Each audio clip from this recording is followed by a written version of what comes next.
Bem-vindo ao canal Laboratório de Projetos. Hoje vamos falar um pouquinho sobre o padrão RS-232 e o padrão RS-485. Então a gente vai ver um pouquinho de simulação em cima da comunicação serial. Normalmente eu tenho o chamado baud rate, né, que é a velocidade de transmissão. Então vocês já devem ter visto, então, por exemplo, 57.600 bps ou 9.600 bps. O que é isso?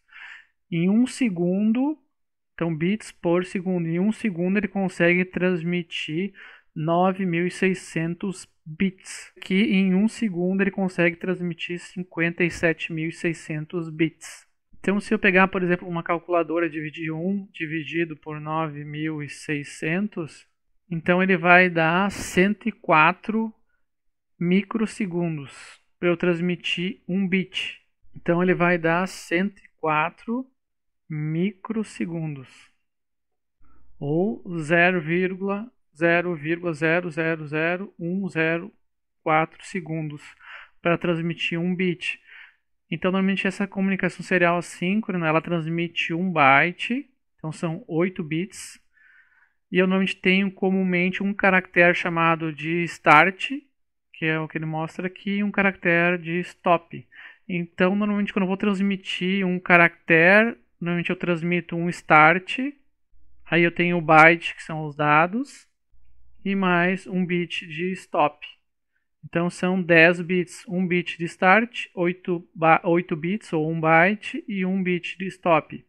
Então isso aqui é como ele vai transmitir os dados. Em cima dessa comunicação serial assíncrona, eu posso normalmente criar um protocolo. Eu posso criar o meu protocolo ou eu posso usar um protocolo já padrão. Então, se eu for querer usar essa comunicação serial, ou USART, né, assíncrona, eu normalmente posso botar um protocolo. O que são um protocolo? Então, o protocolo, se for ver, são as regras. Então, uma das coisas comuns que eu tenho, às vezes, num protocolo é o checksum, que é um pacote que me garante a minha transmissão. Então, o RS-232, normalmente ele é utilizado num conector DB9, né? Eu tenho 9 pinos. É mais comum, às vezes, eu ter um TX, um RX e o GND, que é o mais comum de ser utilizado. O bit, quando ele está transmitindo um bit 1, na RS-232 é de menos 5 a mais 15. E quando ele está transmitindo um bit 0 é de mais 5 a mais 15. Isso aqui, na verdade, isso aqui vai variar um pouquinho conforme o circuito que é utilizado.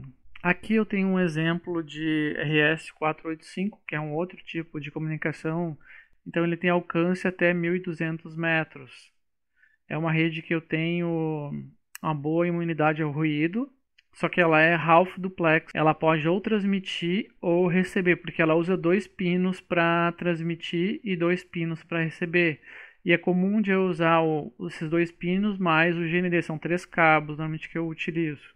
Ou eu posso também, que nem aqui ele está mostrando somente 2, né? Então eu tenho aqui um equipamento, aqui outro e aqui outro. Então, se, por exemplo, se for 3 CLPs que estão comunicando entre eles, eu poderia ter aqui o CLP1, aqui o CLP2 e o CLP3 e aqui o CLP4.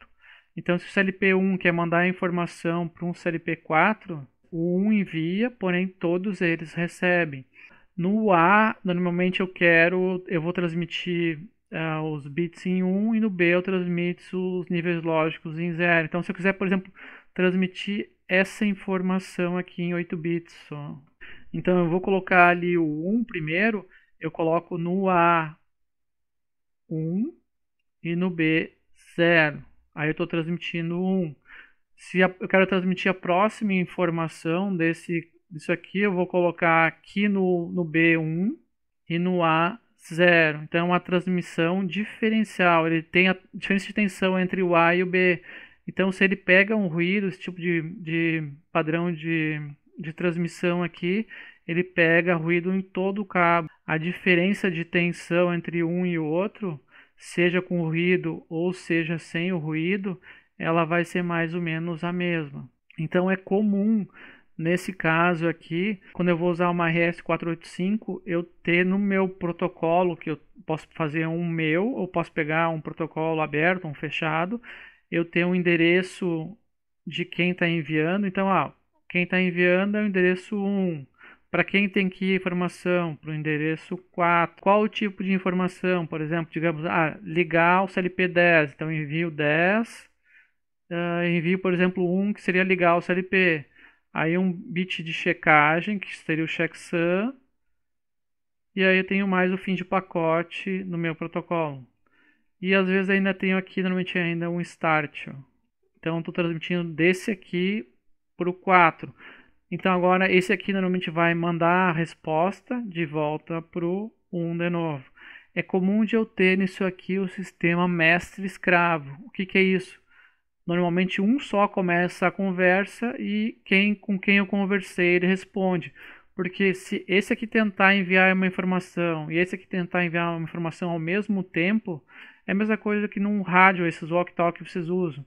Se você apertar lá no botão do walkie-talkie e os dois tentarem falar ao mesmo tempo, o outro não vai, porque o meio é o mesmo, né? Ou ele transmite ou ele recebe. Então, normalmente aqui eu tenho o mestre-escravo. Então, o mestre inicia a transmissão e o escravo recebe, depois de receber, ele devolve o pacote de volta. Mas, normalmente, esse aqui sendo o mestre, os outros são os escravos, o 2, o 3 e o 4, eles não iniciam a comunicação, eles só respondem ao mestre para eu não ter problemas de um estar querendo enviar e o outro está querendo enviar ao mesmo tempo. Como ela é half duplex, ele vai ter perda de informação. Então as redes é comum, se pegar qualquer rede, aí, vários tipos de redes diferentes, é comum às vezes eu ter, isso também depende da característica da rede, que nem aqui eu estou falando de endereço de quem envia para endereço para quem vai. Numa rede, numa comunicação internet, é comum de eu ter o IP de quem enviou para o IP de quem vai, que é o endereço do remetente ou do destinatário. Além do IP, eu tenho mais o endereço físico. Então, digamos que o start fosse 1B. Então, esse que é o dado que ele enviou. Aí ele vai enviar o endereço de quem está enviando. Então, 01, isso que eu estou escrevendo em hexa. Para quem vai a informação, 04. Digamos que seja o comando, que nem eu falei antes, 10, que vai para um CLP 10. E o dado 1, que é ligar o CLP. Aqui eu tenho um byte de checagem, aqui o fim de pacote, que pode ser 04, por exemplo. Então, como é que ele faz esse byte de checagem? Normalmente ele pega, soma tudo isso aqui. Então, ele soma esse, mais esse, mais esse, mais esse, mais esse aqui. Soma tudo isso, faz o complemento de 1, soma mais 1 para fazer o complemento de 2 e joga essa informação aqui. Então vamos somar aqui para a gente ver como é que seria a transmissão. Então 1B primeiro, né? Eu selecionei 1 byte e é em hexa. Então o máximo que eu posso ter é 1 byte nesse caso. Então seria 1B, isso aqui é em hexa, né? Quem enviou foi o 1 e foi pro 4. Então eu vou somar mais 4. Aí o comando que eu tinha dado era 10, que ia para o CLP 10, e o 1, que era para ligar aquele CLP. Somei tudo. Ele deu esse número aqui em hexadecimal ou esse número aqui em binário. Aí eu vou inverter tudo. Então faço complemento de 1, coloco uma note, ele teve esse resultado C. Aí eu faço complemento de 2, mais 1. Aí ele achou o CF. Então todo aquele pacote que eu tinha ali, aquele bit que ele vai transmitir vai ser o CF. Então como é que eu faço aqui? Então eu vou transmitir 1B, 01, 04, 10, 1, CF, que é o bit de checagem, e o 04. Isso vai do 1 para o 4.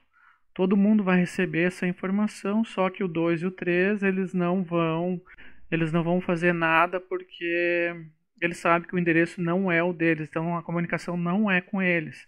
Como é que esse aqui vai saber se realmente o pacote que chegou lá não está corrompido? Ele faz o mesmo processo, que é o que?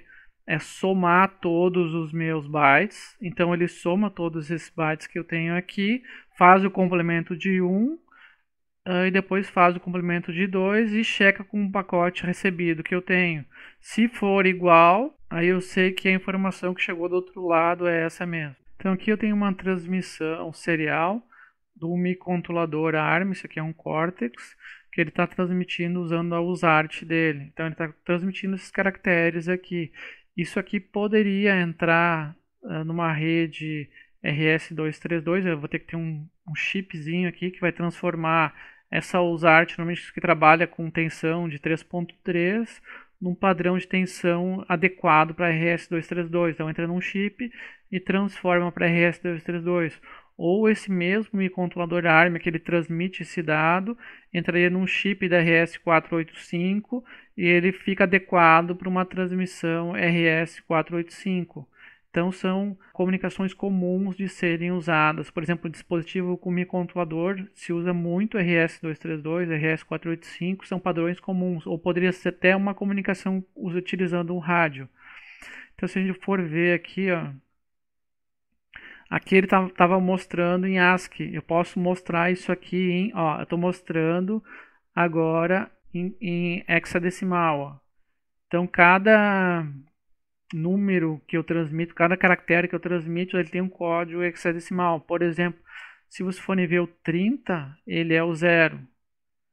Então o 53, se você pegar na tabela ASCII lá, então eu peguei a tabela ASCII aqui, se forem ver, ó, o 30, ele é o equivalente ao 0. Então aqui é o 30 em hexa, ele equivale ao 0 em ASCII, né? Então 30 em hexadecimal equivale ao 0 em ASCII, ou 48 em decimal equivale ao 0 em ASCII. Então se vocês pegarem, por exemplo, 55 em hexadecimal, ó, o 55 em hexadecimal ele está enviando o caractere ASCII U. Então se eu pegar aqui o 64 ele está enviando o caractere D minúsculo. Então cada código que eu tenho aqui nesse formato hex, ele corresponde a um caractere. Então se eu pegar aqui e transformar de novo para ASCII, olha, vai mostrando os caracteres, mas isso na verdade tem um código por trás em hexadecimal. Se eu colocar, por exemplo, um osciloscópio, ó, aqui eu coloquei um osciloscópio, vocês podem ver a transmissão dele. Ó. Então esses caracteres em hexa, então são um conjunto de 0 e 1s com nível lógico máximo e mínimo. Normalmente ele trabalha com tensão de 3.3.